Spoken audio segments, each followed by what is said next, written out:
Hello, good evening, everyone. This is Lokesh from J3, and thank you so much for joining us for this webinar today. I hope you are able to hear us, see us well. I think our other panelist is just in the waiting room while she joins in a minute.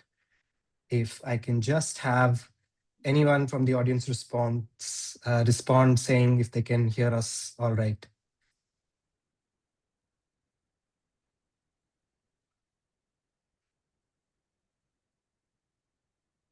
Okay, great. Well, welcome to the first ever edition of Jet3 Dialogues. This is our new series focusing on contemporary issues in the world of education. Uh, Today's topic is about foreign higher education institutions in India, but hopefully over the next few weeks and months, we'll be able to bring you many more topics that will be of interest to anyone who's interested in the field of education. With me today, I have two very respected and stellar panelists. I'm going to quickly introduce both of them to you. I will start with Professor Philip Altbach, who joins us from Boston in the United States. Professor Altbach is an emeritus professor and distinguished fellow at the Center for International Higher Education at Boston College, where from 94 to 2015, he was the Monon University professor. He has multiple awards and recognitions to his name. He was the 2004 to 2006 Distinguished Scholar Leader for the New Century Scholars Initiative of the Fulbright Program. He was given the Houlihan Award for Distinguished Contributions to International Education by NAFSA. And he also got the Bowen Distinguished Career Award by the Association for Study of Higher Education. He has been a senior associate at the Carnegie Foundation for Advancement of Teaching and has taught at Harvard University, the University of Wisconsin, and the State University of New York at Buffalo. He is also the author of multiple books. Professor Altbach, it's a pleasure to have you. Thank you so much for joining us this evening. It's my pleasure. And I might point out, in addition to the very nice comments you made about me, is I have been observing and researching about Indian higher education for the last 50 years. So I have some familiarity with India, although I'm by no means an expert since I'm not an Indian. Great, and I'm sure all of that experience will be brought to bear on the very rich conversation we will have today. While she joins, I'll also quickly introduce our other panelist, Ms. Manju Singh. Dr. Manju Singh has served as a Joint Secretary of the University Grants Commission, which is the apex regulatory body for higher education in India. In this role, she has been responsible for overseeing a range of departments, including internationalization, skill education, accreditation, curricular reforms, gender and social equity. She's played a key role in implementing the National Education Policy 2020 and has been involved in the framing of the policy and its implementations in terms of plans, guidelines, and regulations. Her core contributions include the landmark guidelines on internationalization of higher education in India, the regulations for twinning, joint, and dual degrees, and of course, the establishment of foreign university branch campuses in India. She has also served as the director of the Policy Bureau of the All India Council for Technical Education in Delhi, overseeing the promotion of technical education in the country. It is our pleasure to have you with us today, ma'am. And thank you. Really, really thankful to you for making the time.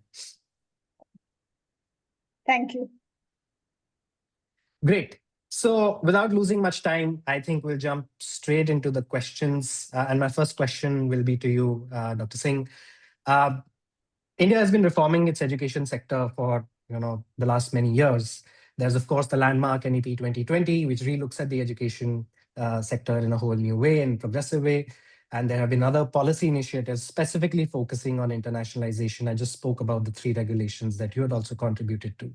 Specifically, what do you think and what benefits do you see these regulations delivered to India and to Indian students specifically?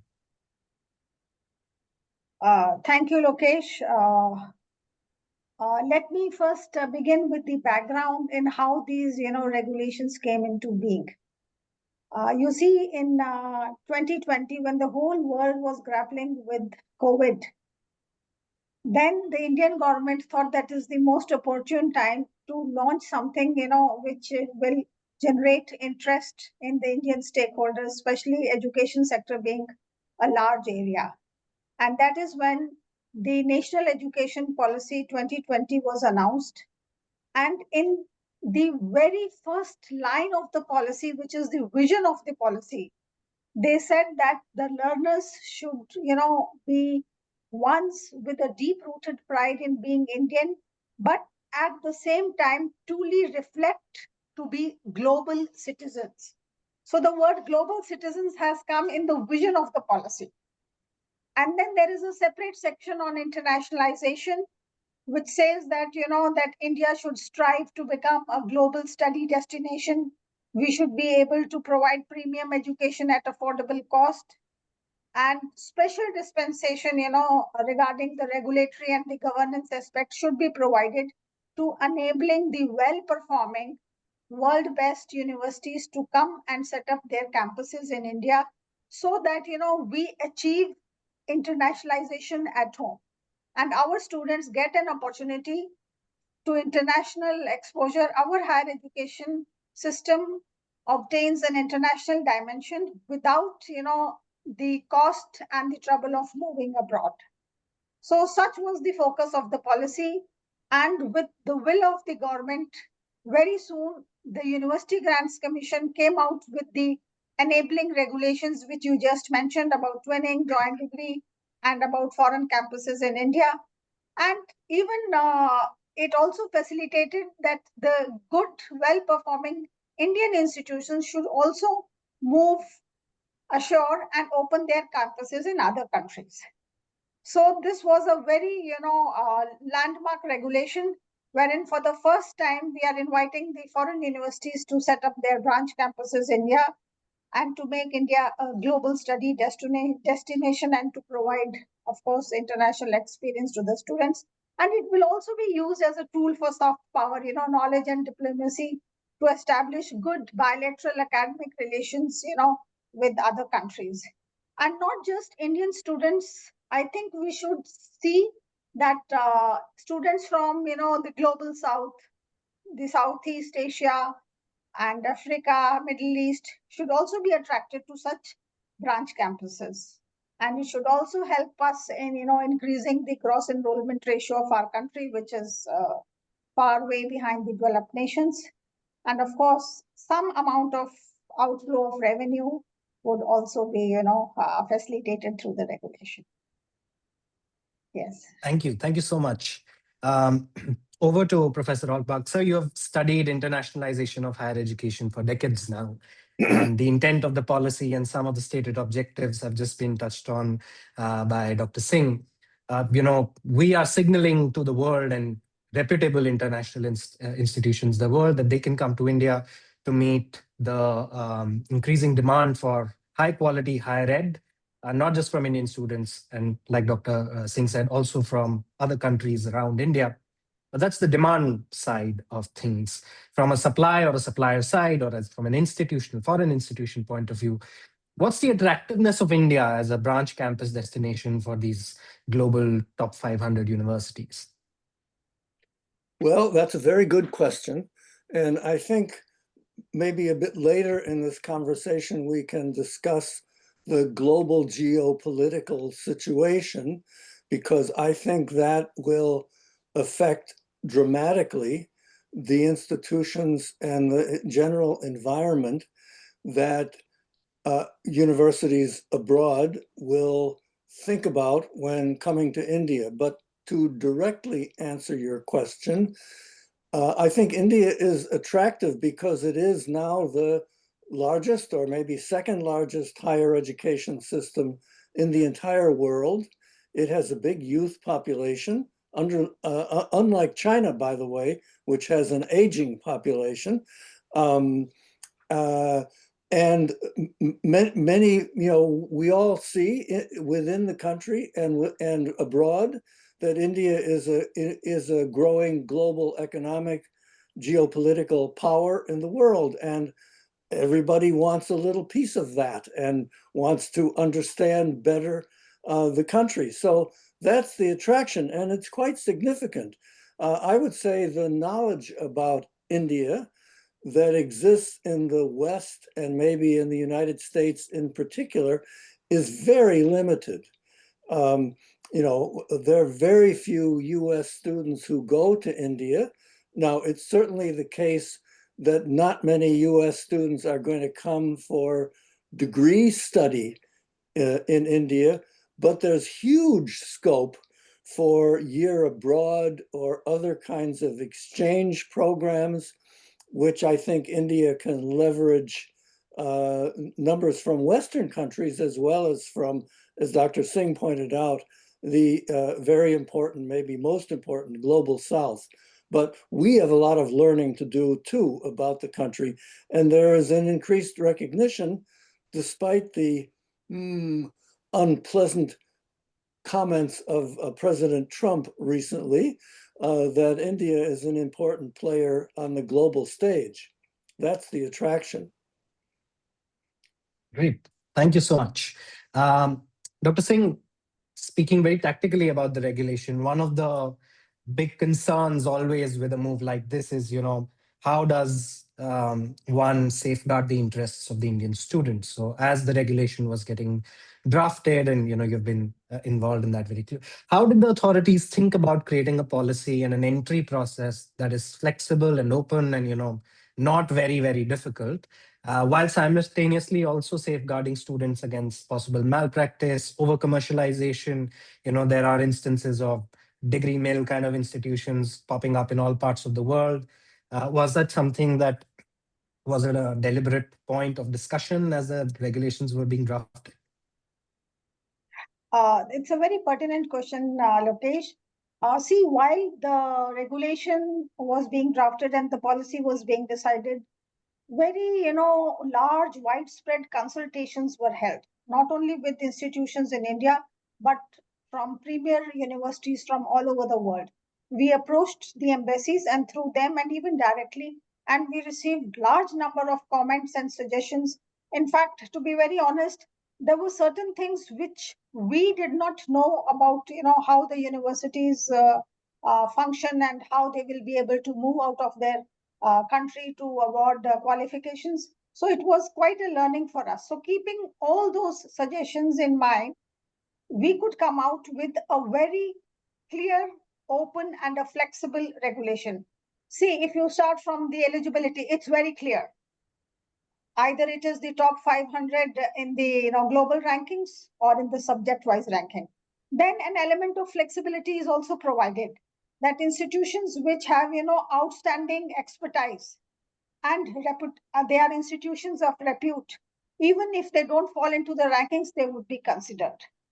Then the system, there was always a feeling that there will be bureaucratic hurdles and there will be multiple ministries and departments to which they will have to pass through. But this is a very simple process, a single window system wherein they only have to apply online through a portal only to the University Grants Commission, which is the apex regulator of higher education in India. They do not have to go to any other ministry, Ministry of External Affairs or Commerce or through the embassies. And the application is very simple and document based. And there are fixed, timelines. There are two stages of approval. One is initially on the basis of the intent the letter of intent is issued, and then once they complete the infrastructure and they are ready to commence the programs, then the letter of approval is given. So there's a fixed timeline for each. That is only 60 days. And we do not, and now we have seen nearly 15 universities, who are in the process of getting the approval, that there has been no discretionary delay in any case. And the application fee is also just one time. It's not an annual fees that you have to keep paying again and again. And even if the institution is not ready, they have been given a 2 years time to start their operations, then extension can be considered, on case to case basis.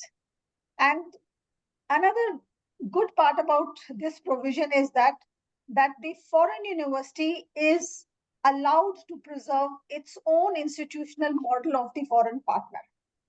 And they have all the autonomy and freedom to decide on their own admission process, what is the criteria, They can decide on the fee structure. Then they have the autonomy to recruit faculty and staff, both from India and abroad. They can decide on the qualifications of the faculty, salary, and they can also opt for flexible partnership structure, joint venture with the Indian HEIs and the company. And Lokesh, I think the second part of your question was, how to safeguard the interest of the students. Yes, the authorities have been very mindful of this aspect.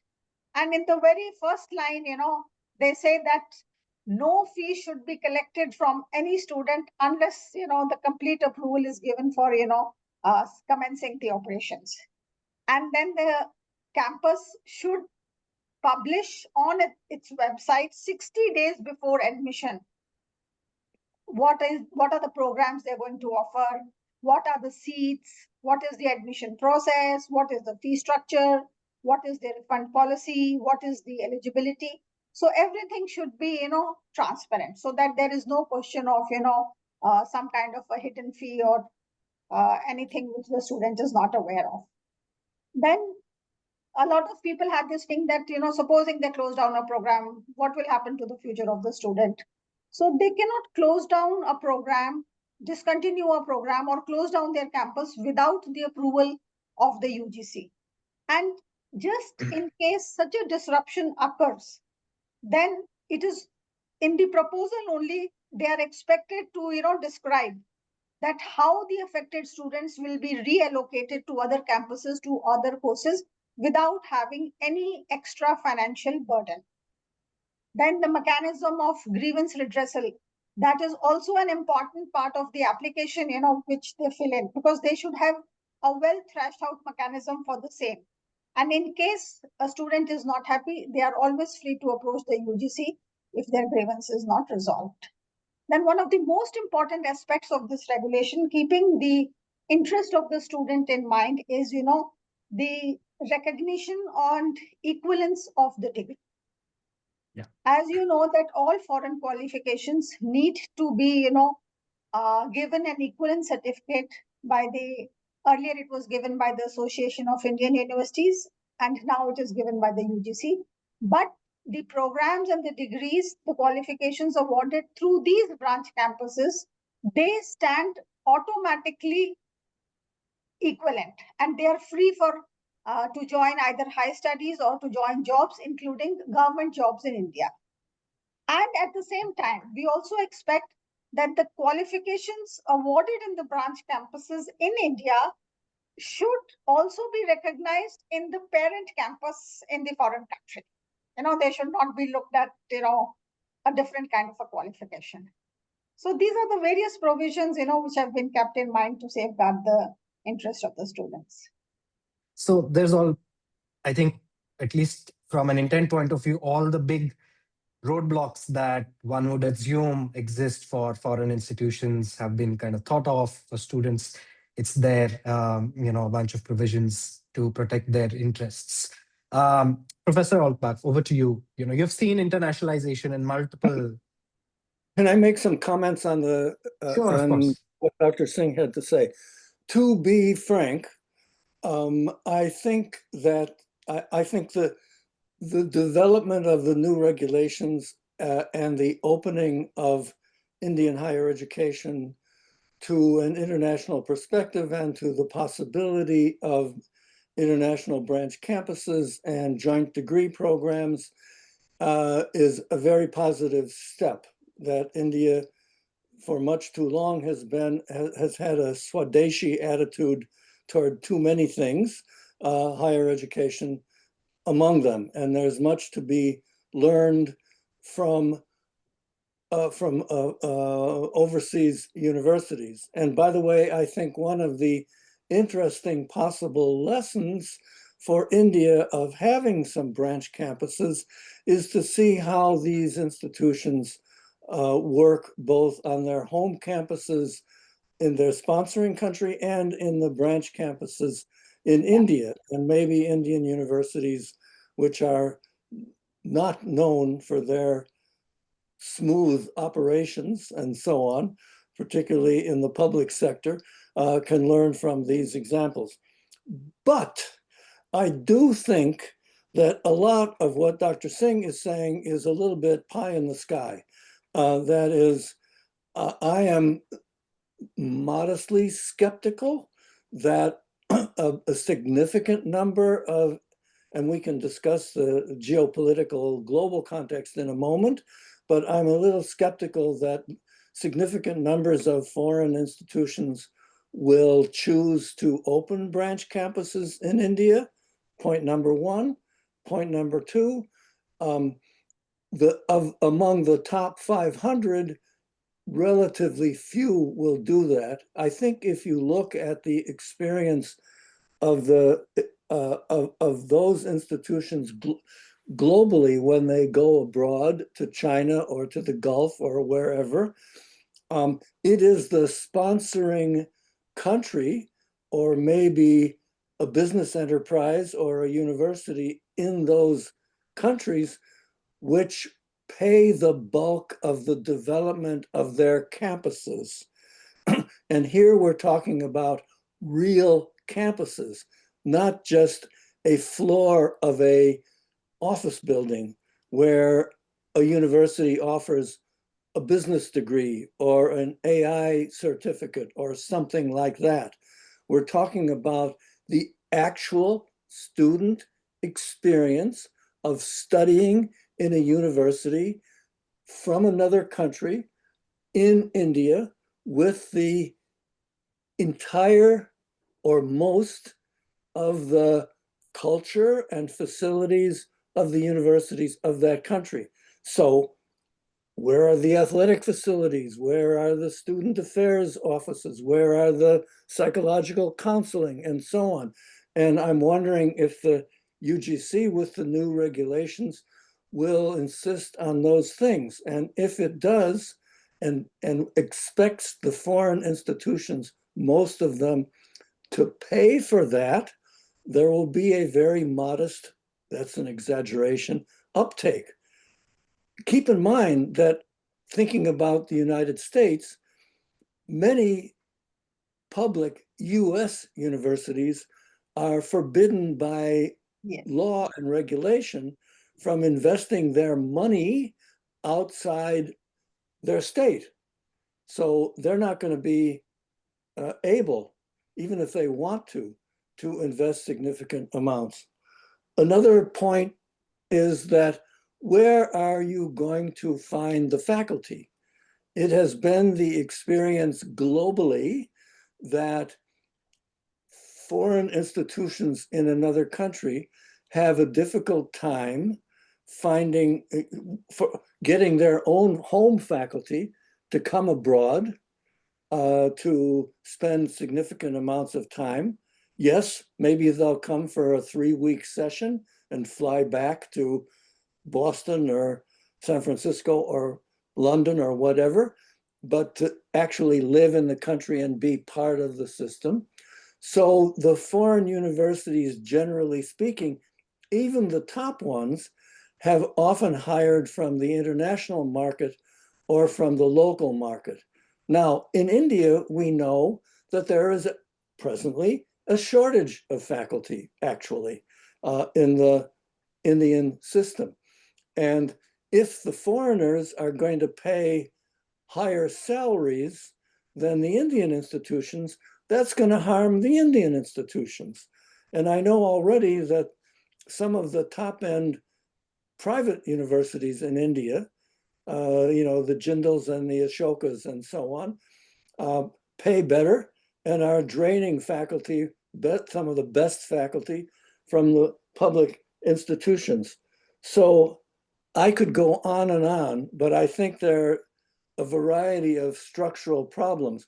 I applaud strongly the opening and also the effort to provide these regulations, but I think there are going to be significant problems, even separate, which we can discuss, we should discuss, the global higher education environment that India and the rest of the world finds itself in. So maybe too long a response, but. Right. I do believe, and ma'am, you can confirm that in the regulation and in the application, to the point about infrastructure and facilities, the universities are required to submit what all they will build, and that undergoes review by the UGC. Now, I understand, universities can't be building stadiums. Another ancillary point to the fact about infrastructure is also other models have emerged around infrastructure financing, where people are ready to help these institutions build their infrastructure out and help them also, manage some of the local operations.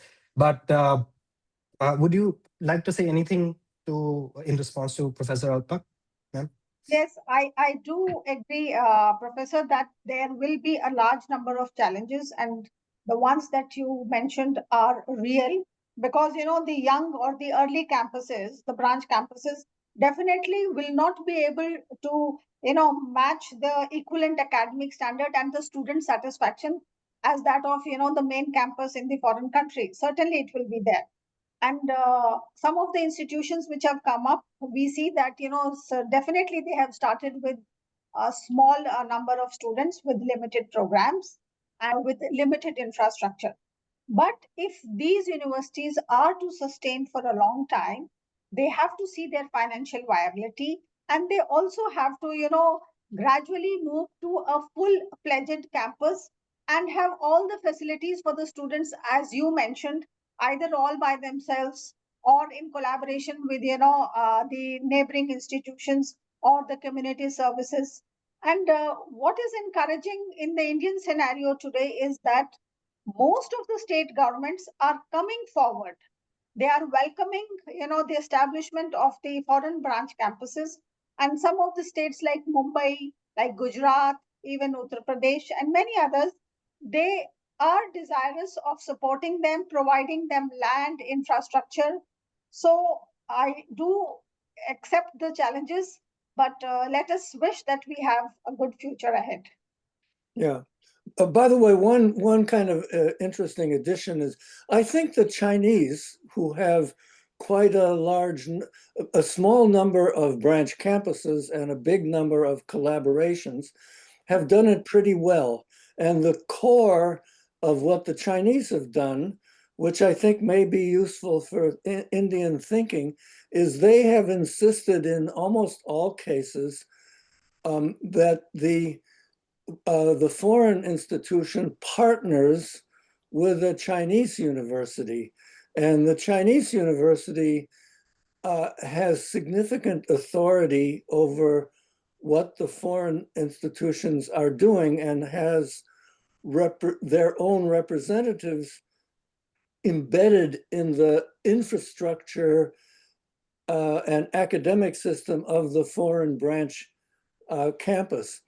And that has worked, from the Chinese point of view, that has worked very well to, if you will, keep these foreign institutions under some control, sometimes political control, which is not a good thing, in my opinion, but mainly financial and academic and standards and this sort of thing. And the foreigners who are interested in coming to China, as foreigners will be, I think, interested in coming to India, at least to some extent, have swallowed that partnership arrangement as sort of part of the deal, part of the arrangement that they need to go through. So I think the UGC regulations, and by the way, that requires staffing, it requires expertise, it requires careful attention, it requires some combination of kind of bureaucratic push and freedom at the same time, not easy, to make sure the foreigners are doing what they say they're going to do. And the bottom line to me is providing the standard of education that they are providing at home in India. And that is not easy.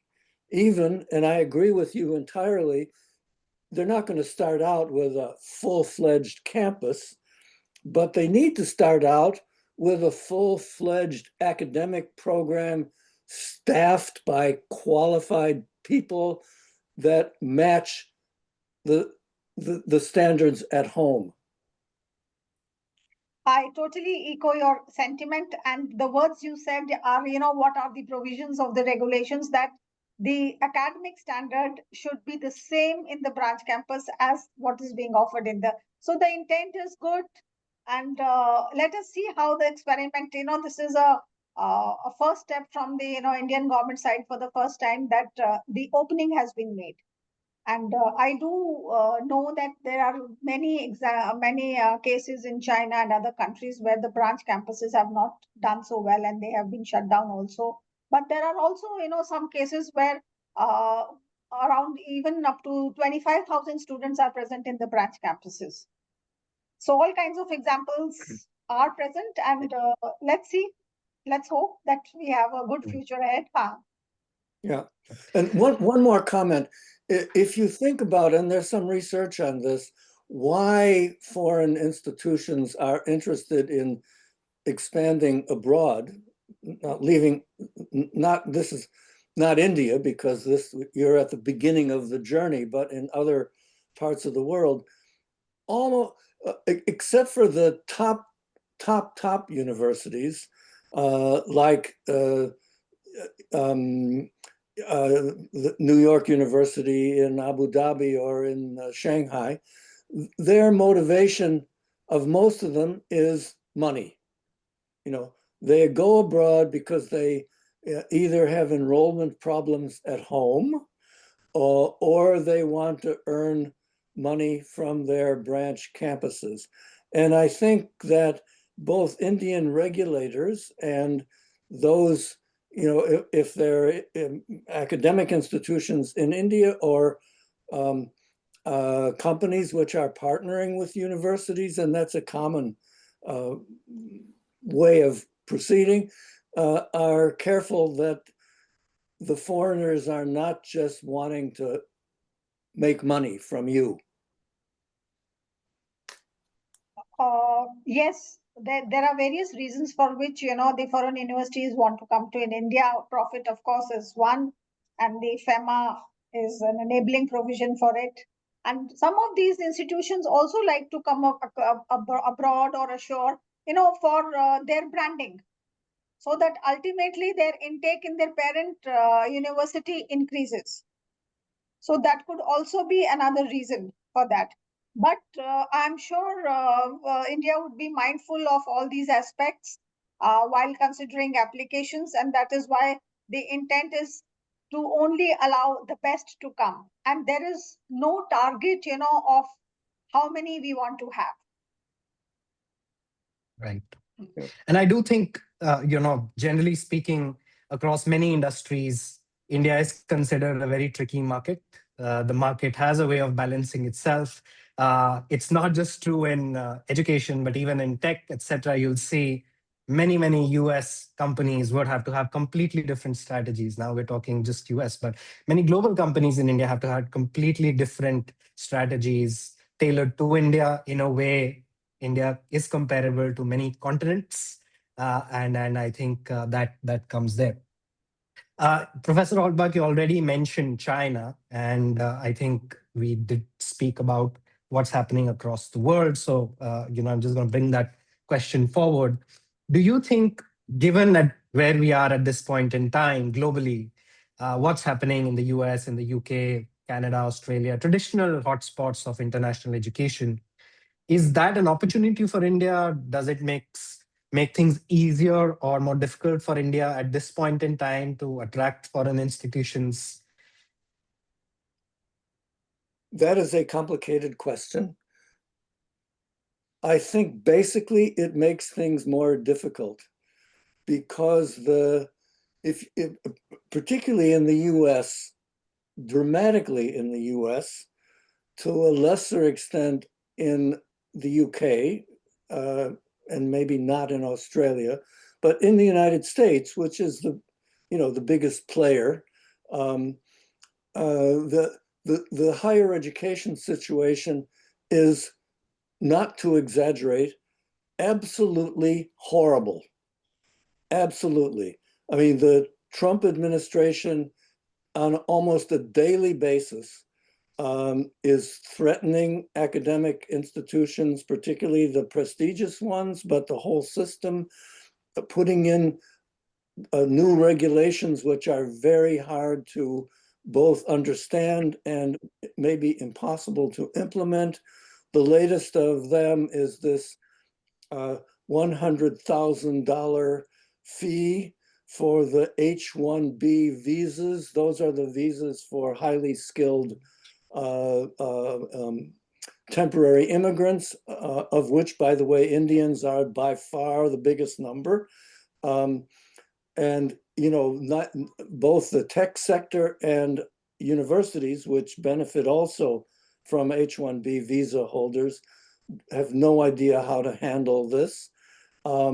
So it's probably fair to say that US university leaders are running around like chickens without a head, just trying to solve their own problems. And I think expanding branch campuses or even joint degree programs, while they think it's an important and positive thing to do in the medium term, are just too busy. And in terms of the other sort of Anglosphere countries, particularly the UK, to some extent Australia, you know, the rise of populist right-wing political parties and sentiments, you know, to take Nigel Farage and his Reform Party in the UK, for example, they are not interested in things foreign of any sort at all. In fact, they think it's all bad. And even the established political parties have to respond to that. If you look at continental Europe, the rise of the nationalist and populist right wing is in many countries very strong. So this is a terrible geopolitical time for foreign countries to invest in India. So have nothing to do with India, but only to do with the sort of global, you know, geopolitical climate. It's interesting. It's interesting you mentioned that, because what you've said in the US is great. But interestingly, the highest number of applications and universities that have been approved in India are UK universities. So even as of yesterday, I think the British Prime Minister brought a whole huge delegation to India. Many of members are vice chancellors and, you know, senior officials from these UK universities. So forget India for a moment. Do you think what's happening in the US is good for UK universities or Australian? Because the first two foreign universities in India were also Australian, and they've made a move and sort of capitalized on the opportunities available. Yeah, absolutely. Whatever weakens the US, and we are becoming, in every respect, but for our purposes, for higher education, we are becoming weaker. We are becoming more insular. We are destroying the world's best higher education system. And if Mr. Trump has his way, we will be a second-rate academic power very soon. So, and all this helps the rest of the world. So good luck to you. Bad luck to us. And particularly with the UK universities, do you not feel, beyond the geopolitics, whatever is happening commercially with these universities? A few months ago, there was a big merger of two universities.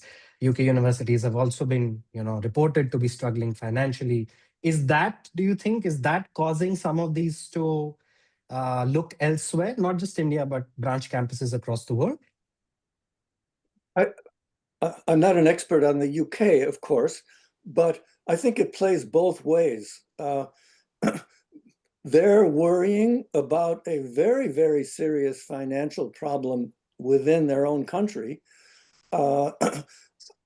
And in that sense, it's like the US. I mean, they're sort of inward looking because they have to survive on the one hand. On the other hand, they have a longer tradition than the Americans do, actually, of looking outward for branch campuses and joint degree programs and others. And Mr. Starmer's or Sir Keith Starmer's visit with the VCs and others is an indication that they're still interested in that. So how it will play out, I don't know. But yeah, they're not in their attitude and actions, same for the Australians, is different than the Americans at this point. And by the way, there are other players too, German universities, French universities, and so on, which are slowly, they don't have a big tradition of this, but they are interested in India and in other parts of the world. And I think they're sort of opening up to the idea of joint degrees and branch campuses too. Great. Dr. Singh, back to you. Compared to Indian, and we are just going to talk about the impact on the Indians' higher education landscape now, compared to available Indian university programs, what do you believe are the academic, curricular, employability advantages from degrees conferred by these branch campuses in India? Yes, see, like I said before that, the introduction of the branch campuses in India will give an access to the foreign qualifications to primarily to the Indian students. Of course, it will reduce the cost and, the need to go abroad. And India being a large country with a large number of potential students, still there will be students who would still like to, go abroad. But there will also be students who were desirous of going abroad, but for certain, reasons cannot do so. They will, like choose to be part of the branch campuses. And of course, the competition with the elite and the new age, universities like Ashoka and all, will definitely that competition element remains. But still in India, let me admit that the charm of a foreign qualification is still there. And these branch campuses will bring along with them, degrees with international branding and the transcript structure of the parent foreign university. And these branches will also bring, international recruiters and global alumni networks, in contrast to the many Indian institutions which generally have a strong domestic recruiter relationships. Then most of the foreign universities, they have, highly packaged niche programs with internationally standard module titles, which makes it, easier for the employer to identify the relevant competencies of the graduates. So they have those kind of, differential nomenclature. And because of this regulation, they don't have to conform to the, degree nomenclatures permitted for or regulated for the Indian universities. So that is an advantage, with the branch campuses. For example, a graduate degree program in creative computing, which of course the Southampton is, likely to offer. It will combine both the art and the design practice with computing, rather than the conventional computer science, which will focus on computer science fundamentals like programming and maths. Likewise, in the gift city, there are qualifications being offered called financial technology, which include modules on, decentralized finance, tokenized assets in their program. And these are the ones which remain uncommon in the conventional Indian degree curricula. And such emerging topics in the Indian university may exist more as electives and not as the core modules. So that is also, one difference which we will experience. Then on the, mode of admissions, you and I, we all know that the Indian universities, they rely very heavily on the entrance test or the board marks as the primary filters for admission.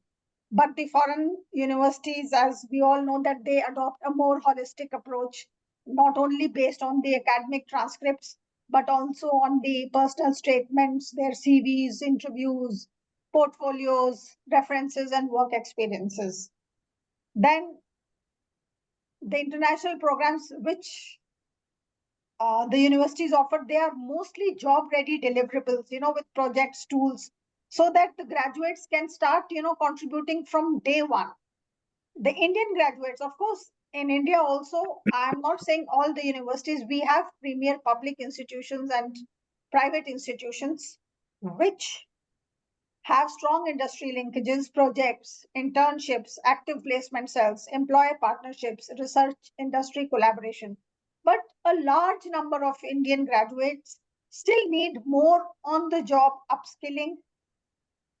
So that is the advantage, the students they look forward to. And then when there is, a blended teaching team, the foreign faculty and the Indian faculty. So we do expect that there should be a transfer of some global pedagogy to the Indian cohorts. So these are some of the aspects of, comparing Indian education with the education the foreign branch campuses are expected to offer. So more choice of programs which traditionally not be available, better ways of running, by exposure, higher education institutions, and other benefits for students. We have 10 minutes left. I have two questions, one for each panelists, before we take some questions from the audience. Professor Olbach, with all the healthy skepticism that you have advised on in terms of building these foreign higher education campuses in India, what do you think needs to be done to bolster India's domestic capacity? Of course, we are a huge market, like you mentioned in the beginning, and faculty, like you've mentioned, is always going to be a constraint. This is something that supplements in a great way what is already happening in India with a lot of new good quality institutions. But what do you think from your experiences in internationalization? You mentioned China, you've mentioned a couple of other places. What have other people done to make sure that foreign institutions don't kind of supplant or become commercial ventures only, and they've also taken the benefit to improve their local higher education systems? I'll try to be really brief. You asked two things. One of them is, what can India do? And India has underinvested in higher education for the last half century. And the key element is for both the central government and the states to spend more money, more resources on post-secondary education, exclamation point. Of course, reforms need to be done and all this sort of thing, but it starts with resources. So that's my first point. My second point, if I can remember what the question was, is a lot of Across the countries, world, a lot of countries have not been successful in harnessing their branch campuses and, for that matter, joint degrees in the national interest. So I think it is incumbent on India to hold these foreigners, to hold their feet to the fire, as it were. And I agree totally with what Dr. Singh has just said about, both the regulations and the potential for this, but it's not going to be easy, and it's going to take a lot of supervision, and that's difficult in the Indian context, to be supervising but not overly bureaucratic. India is great on the bureaucracy and not great on the supervision, in my opinion. All right.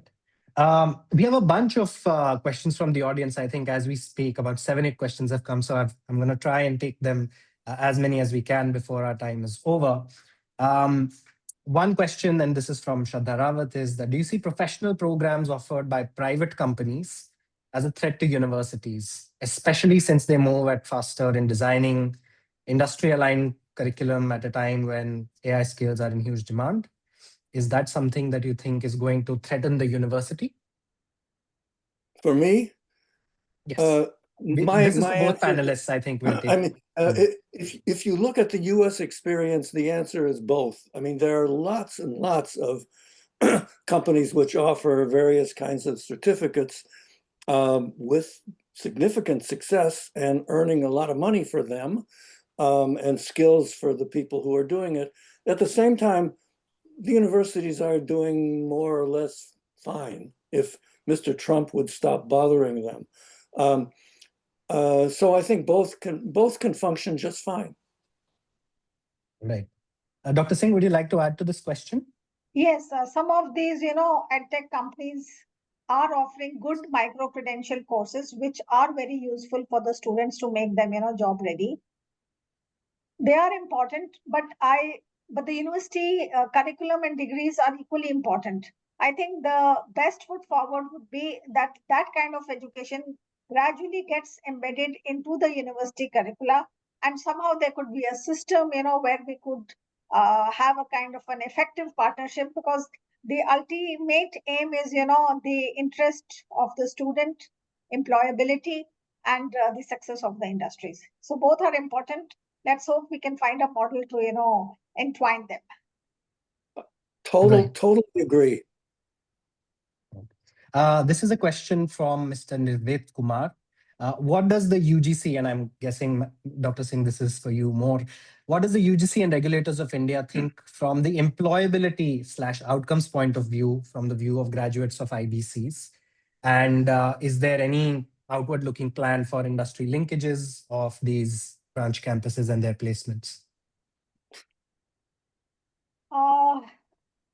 Like I said before, see, one of the outlook of the foreign universities is, the outcome-based education and providing an education which makes a graduate, job ready.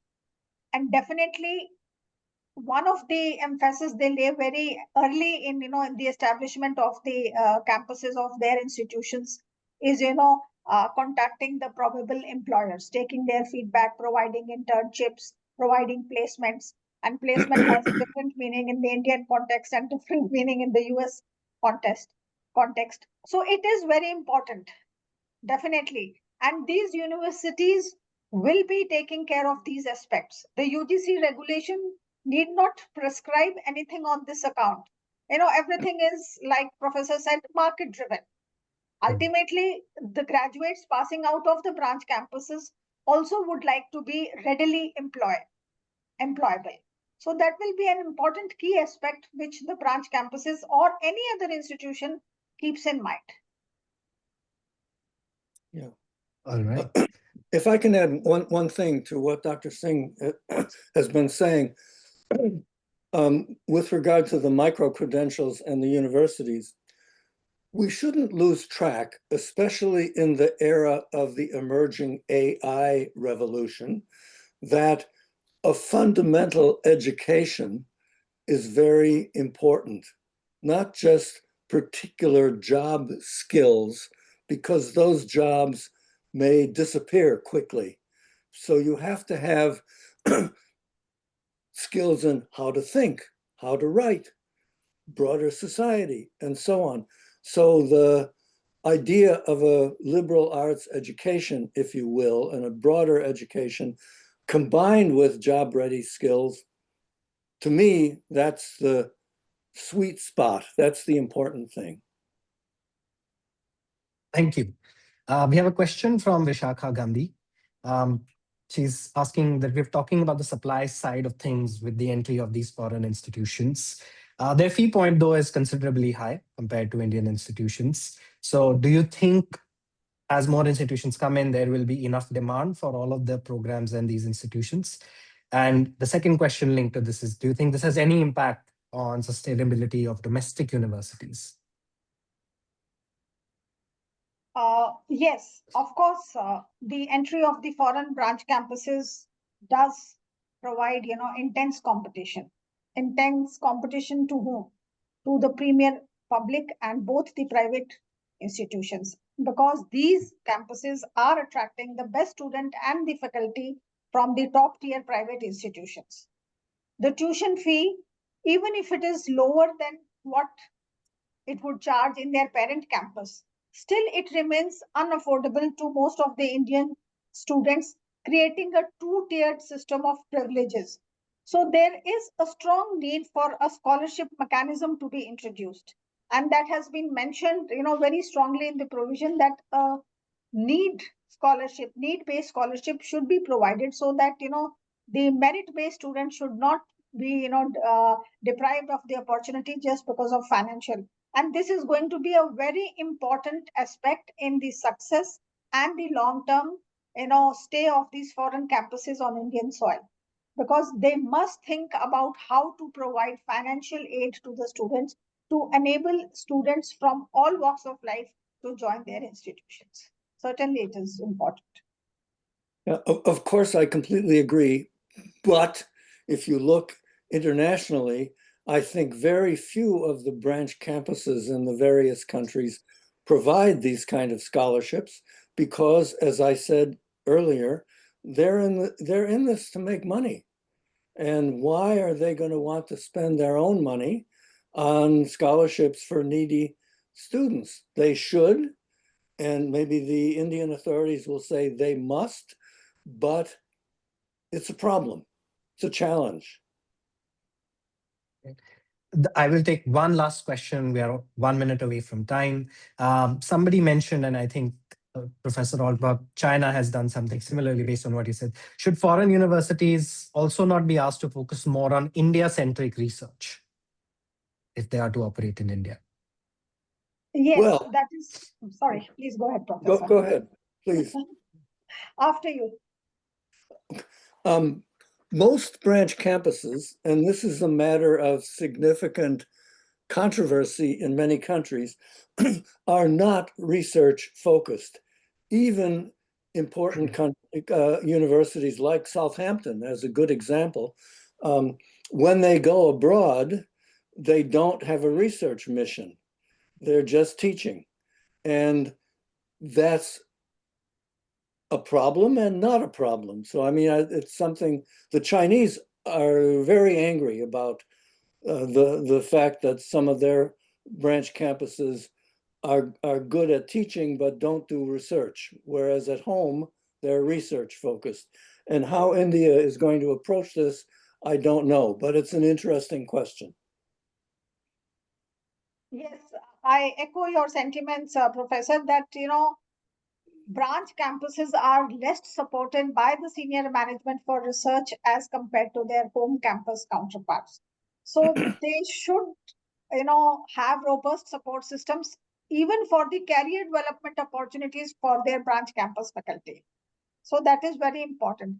Then coming to your question of, having a full cultural immersion, in a branch campus in India, which majority of the Indian students will not have that full immersion, experience.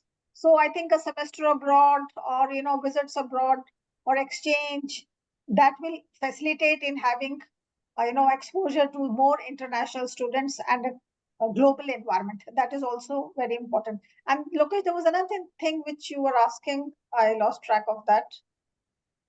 It was the last question that I asked Professor Olpak, which is really around, sorry, I've moved on to the next question. Yeah, anyway, Yeah.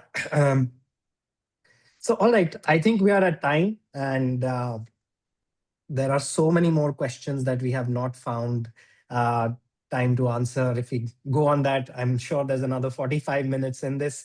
But unfortunately, today we are out of time. Maybe there will be another part to this session. Thank you so much to our esteemed panelists for joining us and being very open and free about concerns about other things related to this topic. But and thank you very much to our audience for asking such insightful questions. I really hope that you found this first edition of J3 Dialogues to be interesting, helpful, and would love to hear from you. You can write to us on our LinkedIn. You can leave comments in the chat box. We would love to hear more from you about what topics you'd like to learn about and what else should J3 do. Thank you so much. Have a good evening, everybody. And we will see you soon again at the next edition of J3 Dialogues. Thank you. Thank you.